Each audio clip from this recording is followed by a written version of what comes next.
Now, I remember reading that the spirits were offering different gifts and powers, and at one point you received the power to get dreams about what horse to bet on. Oh, yeah. And you won. The bookies finally told you to stop coming because you won several days in a row. Is that right? They told me that they were going to put a bullet in me. So when I heard that, I said to the guy, I won't come back here. But every race that you bet on, you won for several days. Here's what happened. The high priest told us, my friend and I, that the great master would very much like to have us initiated into the society on the 31st of October at their resort in the Laurentian Mountains, north of Montreal, north of Saint-Agathe. And that, you know, he wasn't able to tell us what the great master wanted us to do as a career, but that it was going to be a tremendous, important work that the two of us were going to have to do. Well, my friend says, well, he wanted to be initiated anytime. But I said to the priest, you know, at that time, you know, I didn't know very much. I said, my reverend, you know, I called the guy the reverend. I understand how the great master may want us to be initiated now, but somehow I don't feel that I want to be initiated this time. What about maybe like in the spring of the year or something like that? He said, well, I'll tell you what, I don't know. He says, you don't want to buck the good master, the high master, because the great master, because he says it's very bad. So he said, and the great master is who? Satan. Okay, just want to clarify that. The great master is Satan. But they still refer to him as the great master or Lucifer. Or Lucifer, okay. We don't call him Satan. There are very few references, but very few.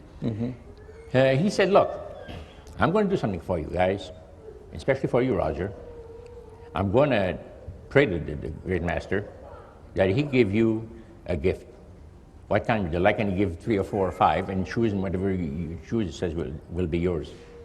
And I said, well, you know, it'd be mighty nice if I had the gift of clairvoyance, where I could see, you know, clairvoyance, see at the bouquets, you know, you play the horses, you go to the bouquets, and you see all the name of the horses and the tracks, Belmont, or whatever they're running, you see, and to know which was going to be the winner.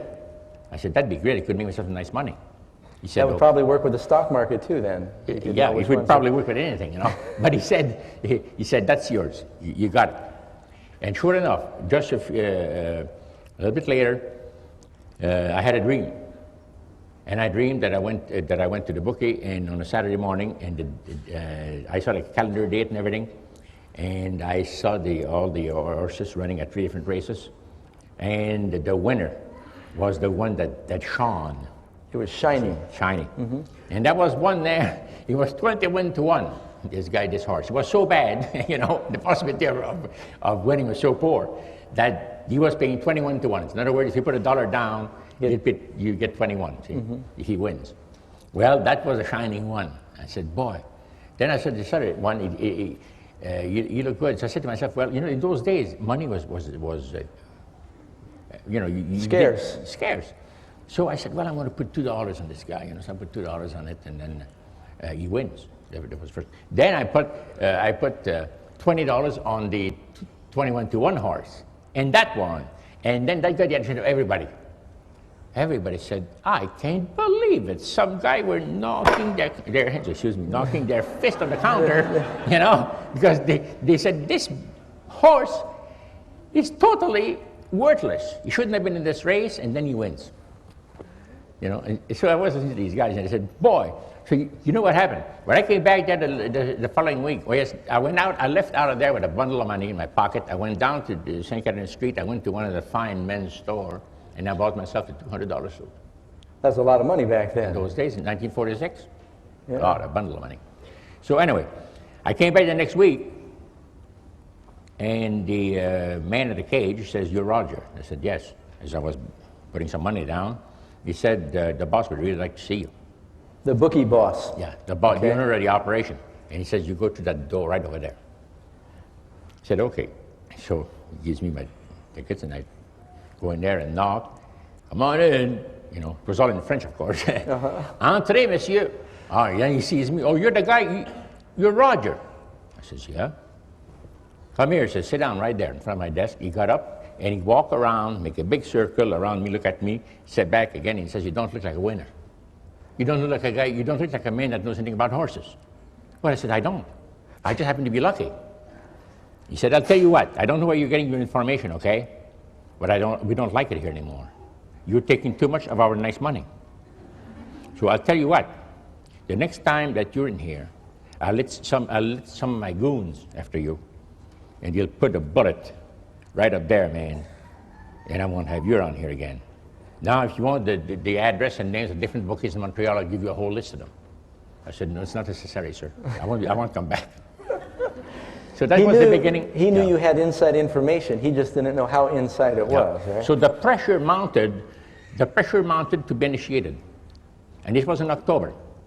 And I came home on a Wednesday evening, and after the high priest had put a lot of pressure on me, and I went to bed, but I couldn't sleep. About 3 o'clock in the morning, I'm sitting, laying in bed there, and now this was a prayer, mighty beautiful prayer, very short, and I never thought I was praying. But here, listen to this.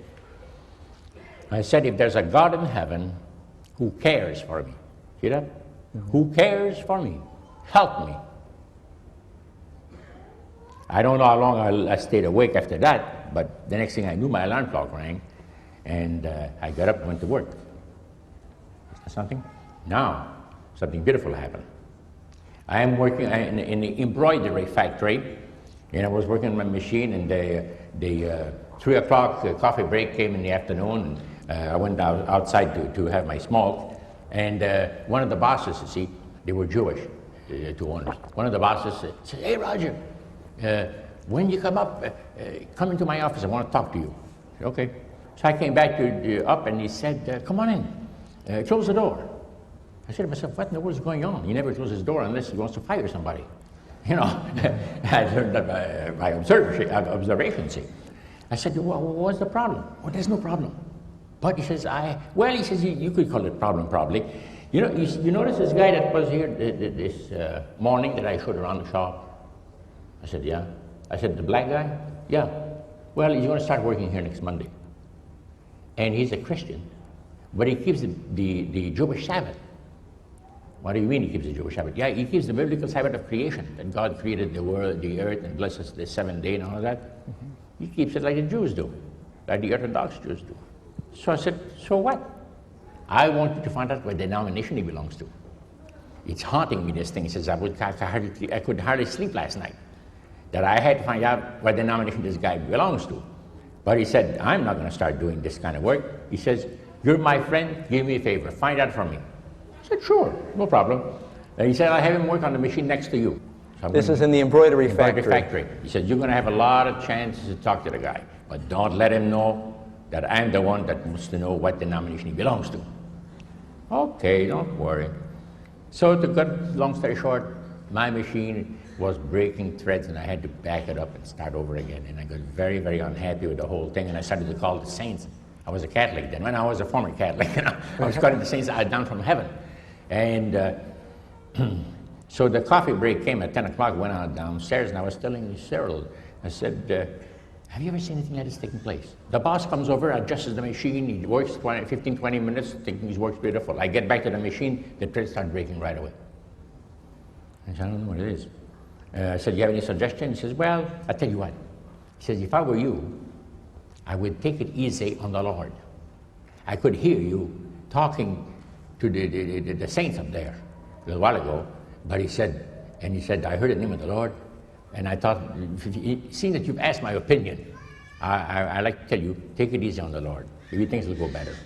I said, there's my opening. I said, say, man, I understand you're quite a religious man. What denomination do you belong to? He said, I'm a Seventh-day Adventist. A Seventh-day, what? I said, I'm Seventh-day Adventist. And he explained what the name meant, you know. Wow, I said, this is interesting. And I asked him some other questions. And then it was time to go back upstairs. I said to him, I said, look, did you bring your lunch? He says, yeah. What about us sitting on the loading dock in the back of the place there and have our lunch together, and you tell me more about your religious convictions, about this business of the Lord coming and resurrecting people and recreating the earth later on and all of that. And you're not going to be just a spirit flying on a cloud in heaven if you're saved into God's kingdom. He said, yeah, you will talk about it. So we had a good hour of talking. And in the afternoon, about 2 o'clock, the spirit started to oppress me. It was in the month of October. The windows were open about maybe 4 or 5 inches in the plane. It was cold, cool, and I was starting to perspire. So I took my shirt and unbuttoned it and rolled my sleeves, and I was still perspiring more. So I went to the men's room, and once I locked the door, I was being grabbed and choked. And the perspiration was so great that I stood over the toilet, and the water was just pouring down there. And I said to myself, unless Cyril's God help me, the spirits are going to do me in. And instantly,